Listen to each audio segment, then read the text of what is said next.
Southampton Western Docks to Doncaster Iport, intermodal.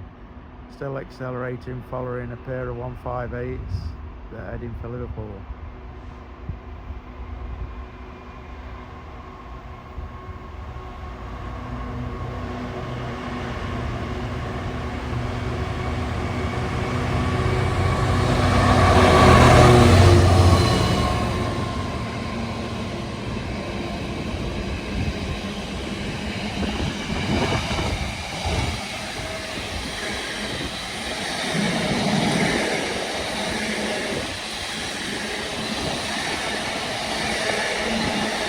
Might be over half empty, but at least they've got it the right way round for wind resistance, for less drag, fuel efficiency, etc.